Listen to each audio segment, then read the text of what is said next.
दिल्ली सरकार में अधिकारियों की तैनाती और तबादले को लेकर सर्वोच्च न्यायालय की संविधान पीठ का फैसला आया तो लगा कि अब केंद्र और दिल्ली सरकार के बीच टकराव की नौबत नहीं आएगी। स्टॉप। संविधान पीठ ने कुछ को छोड़कर सभी विभागों के अधिकारियों के चयन और तबादले का अधिकार दिल्ली सरकार को दे दिया। स्टॉप। मगर केंद्र सरकार को वह फैसला रास नहीं आया। स्टॉप। शुक्रवार को उसने अध्यादेश जारी कर दिल्ली सरकार के अधिकारियों का अधिग्रहण कर लिया। स्टॉप। अधिकारियों की तैनाती और तबादले के लिए राष्ट्रीय राजधानी लोक सेवा प्राधिकरण का गठन कर दिया गया, जिसके अध्यक्ष दिल्ली के मुख्यमंत्री को और 2 अन्य सदस्यों के रूप में प्रधान सचिव और केंद्रीय गृह मंत्रालय के प्रधान सचिव को नामित कर दिया गया। स्टॉप। नियम बनाया गया कि सदस्यों के बहुमत के आधार पर नियुक्तियों और तबादलों से संबंधित फैसले होंगे। स्टॉप। जाहिर है इस आयोग में भी केंद्र सरकार की शक्ति रखी गई है, यानी केंद्र सरकार जिसे चाहेगी वही अधिकारी दिल्ली सरकार में तैनात किए जा सकेंगे। स्टॉप। इसे लेकर स्वाभाविक ही विपक्ष और मुख्य रूप से आम आदमी पार्टी ने विरोध शुरू कर दिया है। स्टॉप।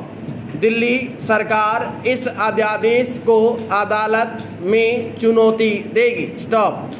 मुख्यमंत्री अरविंद केजरीवाल आश्वस्त है कि यह अध्यादेश अदालत में एक दिन भी नहीं टिकेगा। Stop para. यह बात किसी को भी गले नहीं उतर रही कि आखिर केंद्र सरकार क्यों इस जिद पर अड़ी है कि दिल्ली सरकार को एक चुनी हुई सरकार के अधिकार हासिल न होने पाए। स्टॉप। वह उसकी सारी प्रशासनिक शक्तियां अपने हाथ में क्यों रखना चाहती है। स्टॉप।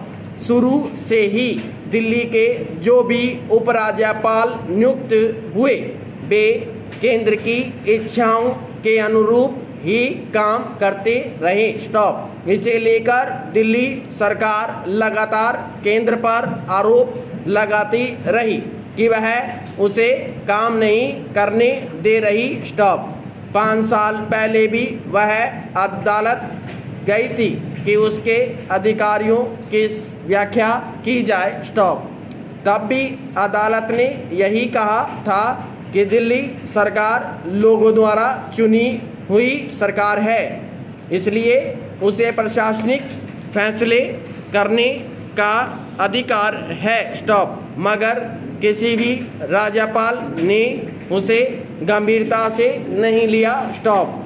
वर्तमान उपराज्यपाल ने तो एक तरह से दिल्ली सरकार के सारे अधिकार अपने हाथों में लेने की कोशिश की। स्टॉप।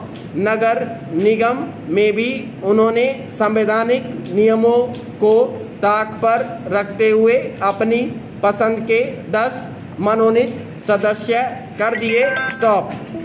इसे भी सर्वोच्च न्यायालय ने अनधिकार चेष्टा करार दिया। स्टॉप। फिर भी केंद्र ने अदालत के फैसले का सम्मान करना जरूरी नहीं समझा। पैरा। सर्वोच्च न्यायालय की संविधान पीठ ने उपराज्यपाल और चुनी हुई सरकार की शक्तियों को स्पष्ट व्याख्या कर दी थी, फिर भी केंद्र को वह रास नहीं आई तो इसे यह भी जाहिर होता है कि उसे न तो संविधान के नियमों की परवाह है और न अदालत की संविधान पीठ का। स्टॉप। आखिरकार वह अपने ही फैसले लागू करना चाहती है। स्टॉप। इससे एक बार फिर केंद्र सरकार की किरकिरी हुई है। स्टॉप। अब आम आदमी पार्टी को बैठे बिठाए एक और मुद्दा मिल गया है, भाजपा और केंद्र सरकार को घेरने का। स्टॉप। इससे आम लोगों में केंद्र सरकार के कामकाज को लेकर कोई अच्छा संदेश नहीं गया है। स्टॉप। लोकतंत्र में संविधान